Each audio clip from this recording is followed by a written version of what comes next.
Nathan Murphy, how's it going? Johnny Ward, good evening. I'm sure there's nothing you love more on a beautiful Friday afternoon, such as the one we've had, than an Irish press conference. Well, I'll tell you what, Johnny, it's unusual for us to be talking on a Friday afternoon. Usually we leave it till late night on a Friday before we get together. We're all about Not this the late Friday night. night, though. Not this Friday night. Just on the late night, LOI, we're going to have a special on Tuesday night, I believe, after the Lithuania game. Yes, we are. So for anyone who hasn't been following, every Friday night, Twitter Spaces, Off the Ball account, we do late night League of Ireland, and it's a sort of old-style phone-in show. We've had a brilliant response to it over the past 5-6 weeks. Lots of very passionate League of Ireland supporters coming on to talk about their clubs. And we're going to do it for the Republic of Ireland on Tuesday night, 10 o'clock. Once we go off air, we've live commentary of the Lithuania game on Tuesday evening and Off the Ball. And once we're done with that, yourself and Shane Keegan will analyse what we've seen on Tuesday night against Lithuania, and maybe more importantly, tomorrow against Belgium, because looking at what Stephen Kenny will do over the next 4 days, I think the expectation is that he'll go out all guns blazing, strongest possible 11 tomorrow against Belgium, the world number ones, albeit without maybe almost all of their first choice starting 11. But I heard Mick McCarthy's piece on the show last night on Ireland's record against the big guns, and once in our history we've beaten the world number one side, so these opportunities don't come along often, certainly not when they're coming without a player with over 50 caps. So I think Stephen Kenny will be looking to make the most of the opportunity. On OTB AM with Owen the other morning, I was saying, what are the odds? We're going to lose another goalkeeper. And obviously we did. And Kelleher has now been catapulted to start both games, according to Kenny. What was he saying in relation to the Cork man today? Yeah, well, it's worked out quite nicely for Kelleher that both Mark Travers and Gavin Bazunu have ended up injured, and it's made it very straightforward for Stephen Kenny because the players brought in, James Talbot, Max O'Leary, are uncapped, and I think it's a perfect opportunity to give Kelleher some game time. As you said, Stephen Kenny was speaking to the media alongside Seamus Coleman a little bit earlier today at the Aviva Stadium for his pre-match press conference. We can hear what he had to say about Kelleher. Stephen will definitely start, that's absolutely right, and for sure he'll play. Most likely play the 2 matches now. I think it's fair to say, and deservedly so. He's had to be patient because it was an unfortunate injury. He missed the last March camp with injury, and Gavin Bazunu has come in and been absolutely outstanding. And obviously we're on a run of where we've sort of 4.5 games now consecutively without conceding a goal. So. And Gavin and Queevan's played his part in that because he played against Qatar, and in Queevan's 2 matches to date against Qatar and Hungary, he hasn't conceded a goal either. So he deserves his chance because he's been absolutely excellent. This has just worked out, Nathan, so perfectly in the sense of wanting to see Kelleher play a proper game, albeit a friendly game, in an orange jersey. It is, and I've felt the whole way through that it's not as set in stone as to what's going to happen over the coming months and years with the goalkeeping position because of the level that Bazunu and Kelleher in particular are at club level, and we touched on it Wednesday morning. Mark Travers this time next year may have a full season of Premier League football under his belt, and there is a possibility that Bazunu goes back to City, that Kelleher stays at Liverpool, and they're not playing football, so maybe Travers can get in there. But there's a massive opportunity now for Kelleher over these next couple of games to put some real pressure on and to ask some serious questions of Stephen Kenny ahead of the Nations League. So it's straightforward. I'd imagine one of the backup keepers might get a few minutes against Lithuania, but this is a headache that is not there now for Stephen Kenny. It's going to be an interesting game tomorrow. I think everyone's very positive about where Irish football is heading over the next couple of years, and the record season ticket sales, the number of tickets sold for tomorrow, it looks like it's going to be a sellout. It's going to be a beautiful sunny evening in Dublin.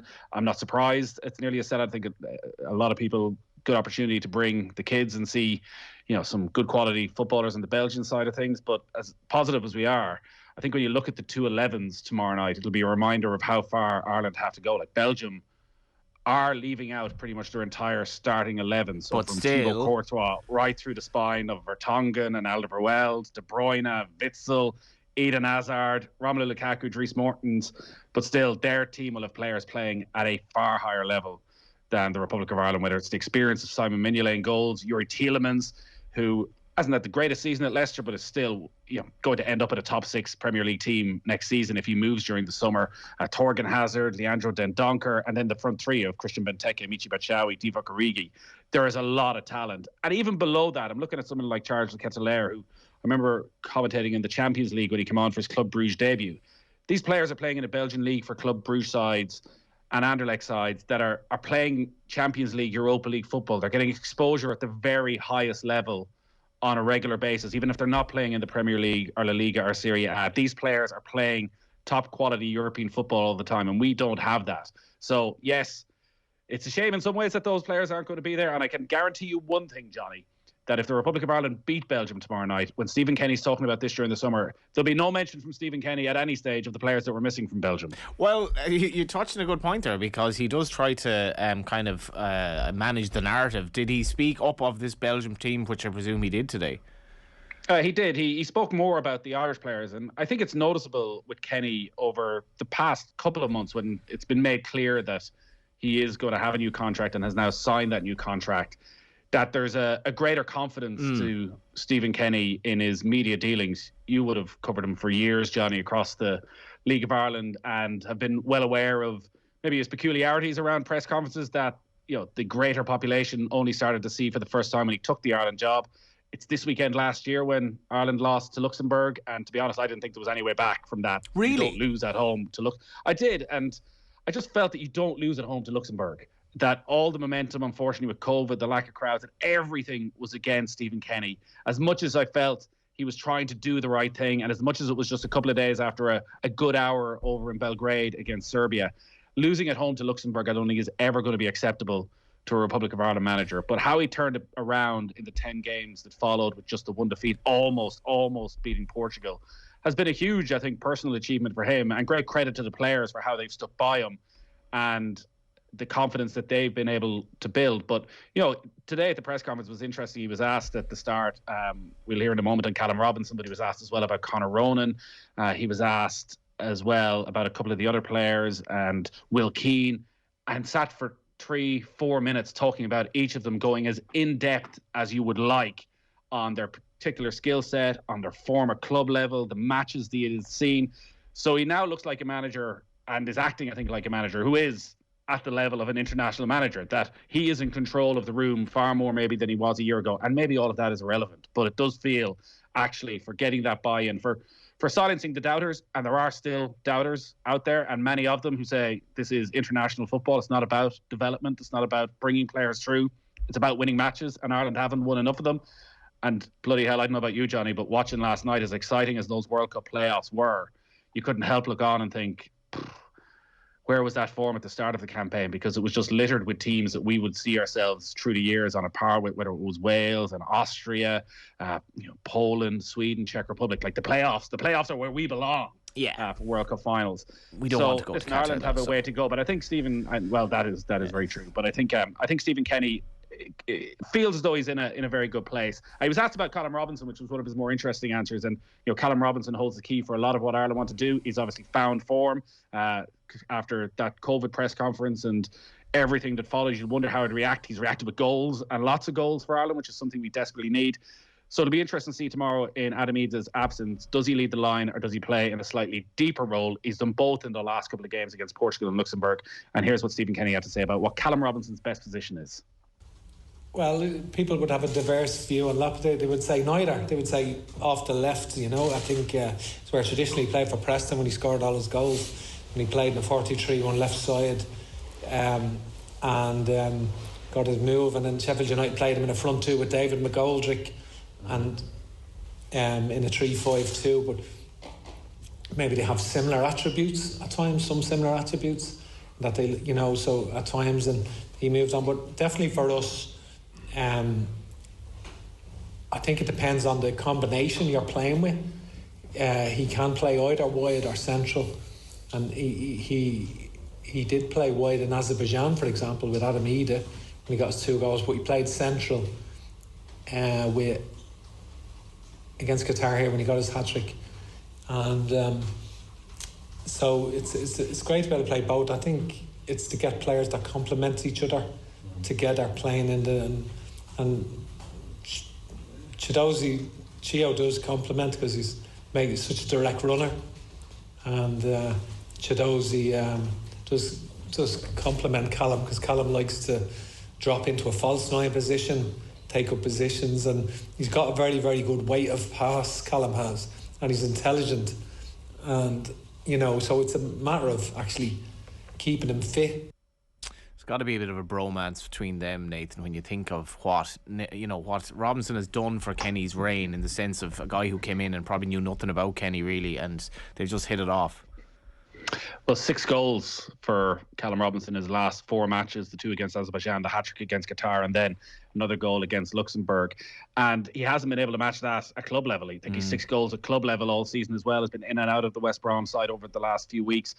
But there is something a bit different about Callum Robinson on the pitch. He's so comfortable in possession of the football. He's so direct. He wants to get on the front foot all the time. And he is playing with huge confidence. You could tell that night against Qatar, albeit a friendly against Qatar. He's shooting from distance. It's something we don't see from Irish players. There's almost a fear factor there of doing the wrong thing. So to see Callum Robinson come in with that confidence, you hope that the intervening 4 months where the goals haven't flowed as freely and just 1 in 13 at club level, that actually he'll still have that same confidence tomorrow and the next night. Who plays as the 2 with Callum Robinson will be interesting. Will Keane is in good form at club level for Wigan, made his debut in those November internationals, so maybe there's an opportunity for him to stake a claim ahead of Adamida. I think Chidozie Ogbena, I'd be surprised if he didn't start tomorrow's game against Belgium. Perhaps Troy Parrott, he might feel is ready with a season of first-team football behind him at MK Dons. Maybe he should get that chance at 20. Anything to read into the fact that he had a press conference appearance? No, I don't think so. There was a lot of players were put up for press conferences across the week, but we touched on it. He, for a young guy, he spoke well and very keen to get across that it's a different Troy Parrott to the one that made his debut 2.5 years ago. That there's a full realization of you only get one shot at this, and that a lot of young players screw it up very quickly when you're at a big club and you don't get back. So it does feel as though it's a good thing for him that he's had that realisation that he's got to put the head down and work. Football and Off the Ball is brought to you by Sky. Watch Manchester United versus Everton in the Women's Super League this Sunday, live on Sky Sports only. Nathan, it is the kind of a game that you predicted your team the other morning, and whatever team Ireland play, there will be players going into the game that are either not necessarily playing at club level or in and out at club level, not necessarily in amazing form at club level. There are some reasons to be concerned against a really good Belgian team here, isn't there? There is, and I think back to 2016, and we were in Bordeaux, maybe having too much of a good time the night before that game. Too much Bordeaux in the sunshine, and you're looking at Ireland against Belgium the next day, and you're making a case, and the case was getting stronger as the night was going on, and Belgium, the great underachievers, and you remember how Belgium absolutely ripped the Republic of Ireland apart in that match. A complete rethink from Martin O'Neill afterwards ahead of the Italy game. Now, this Belgium side obviously aren't as good, but they are a quality side. The big boost for Ireland is that defensively they seem to have got it sorted out. Like that was the most shocking part, I think, of that first year for Stephen Kenny. Even as he came into the job, he spoke about the back 4, the back 5 being a top 10 in Europe, back 4, back 5, with the talent of Coleman, Doherty, Duffy, Egan, that they were almost as good as anybody. And Ireland were so exposed so often, right from the first game against Bulgaria. They were just torn apart. The midfield looked all over the place. There was no protection. They've got that sorted. Like, they played 2 games against Portugal, games against Serbia, where they had to get that sorted quickly. And I think Josh Cullen provides a good shield in front of them, but also they're now controlling the ball and controlling possession from the back a whole lot more. They haven't conceded a goal in their last 4 matches. So I don't see this Irish side now getting well beaten. But again, Stephen Kenny has that new contract in his back pocket. Nobody is going to be panicking if Ireland lose tomorrow. But the naysayers, the critics, and listen, I think people are well within their rights to give their opinion if they feel that things haven't been good. But if Ireland were to lose to a second-string Belgian side, I'm sure there'll be more questions asked. But the way they've played lately, and the expectation, I think, that Kenny will go out with pretty much his strongest possible team tonight and then experiment on Tuesday night. You would think a full house, big atmosphere, that Ireland shouldn't be on the wrong end of a beating. Yeah, like even if they lost a very entertaining game 2-1 or 3-2, you know, I think people wouldn't be necessarily unhappy with. You said like they were at home to Luxembourg, and technically they were, but the comparison. But there was no one there. Exactly, like the comparison, I got the feeling a lot of these games home advantage became a problem because all you could hear was basically the noise of players that were probably getting increasingly frustrated. Compare that, Nathan, to the atmosphere, we'll say, at the Serbia game, the Portugal game, and even tomorrow night for a friendly. The place is going to be absolutely heaving. I think that should make a difference, shouldn't it? Absolutely, it should. And while there's a want in Irish football in a way to get away from the old school and the put them under pressure, all of that, you have to take advantage of the support that is there and the lift that can give you. Like, to have 48,000 tickets sold, it's the 100th anniversary of the FAI. There's celebrations around that. I was talking to John Giles yesterday, who's been invited over to the match. A load of those legends are going to be there tomorrow night. So there's going to be a real sense of occasion. So while it is a friendly, and while it's not a World Cup playoff that we would desperately like to be a part of, it will feel like a big match. It's the world number one side coming to town. And I think these players, the one thing you would never question, even during those dark days of a year ago, you would never look at any of these Irish players and think international football is second fiddle. It's all about the club game. Like, they are desperate to do as well as they possibly can. So, yeah, I think home advantage, the brilliant support that's been there, like as you mentioned that night, the atmosphere against Portugal, even though Ireland were out of the running at that stage, was a really memorable evening. So, yeah, it should be, I think, sun shining. I'm actually really looking forward to going along and, you know, having that sort of atmosphere. I know people have been quite critical about the rugby last week and the lack of atmosphere. I don't think that'll be a problem tomorrow night. And they'll get a chance, like this proper home Lansdowne crowd, to appreciate Caoimhin Kelleher, hopefully. Yeah, and I know even from talking to my own two kids who are heading along tomorrow night, like, playing for Liverpool is an enormous deal. Like, we don't have many players playing for top six clubs. Kelleher and Matt Doherty at Tottenham. But Caoimhin Kelleher, what he achieved at the Carabao Cup final with scoring the penalty, with being the keeper in the penalty shootout, has brought him to a whole other level of fame, first and foremost. He's, without question now, I'd say the most recognisable figure in that Republic of Ireland squad, despite all the Seamus Coleman has done over a decade in the Premier League. Like, Kelleher is almost the superstar of this Ireland squad now. So people are really going to want to show him that backing. And you hope that he really does take advantage of the opportunity tomorrow as well. I'm sure he will have a busy enough evening tomorrow night. I'm sure Belgium will come and create chances. But yeah, there's a lot of good, exciting talent. We won't see all of it tomorrow night. But, you know, I'm looking forward, hopefully, to seeing Nathan Collins at some stage over the next couple of games again. At Jimmy Dunn. For anyone who doesn't know about Jimmy Dunn, he was on the show about 18 months ago.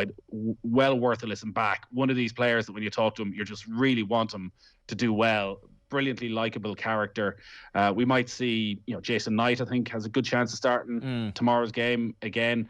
So yeah, it is a friendly, but it's a little bit more than that. And while we're a year away from the start of the European Championship qualifiers, the Nations League, in whatever format that is for Ireland, you know, is only a couple of months down the track, and this is the last chance for these players to put their hands up. And the Nations League is massively important for Ireland. Finally, your prediction.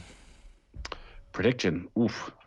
Well, the time-honoured Republic of Ireland prediction is a 1-1 draw. I'm going to go for a 1-1 draw, yeah. You just always go for a 1-1. Like, it's the same. Away from home, and I've been covering the games for about 15 years. I've never given a prediction, no matter if we're playing the best team in the world or a lowly ranked side. You say a 1-1 draw. Tomorrow, I think the sun's shining. It's a 1-1 draw, isn't it? It's a 1-1 draw. It's a 1-1 draw. It's got 1-1 draw written all over it. You heard it there first from Nathan. We won 1-0. Sorry, we won 1-1. Nathan, thank you very much for your time. Thanks, Johnny.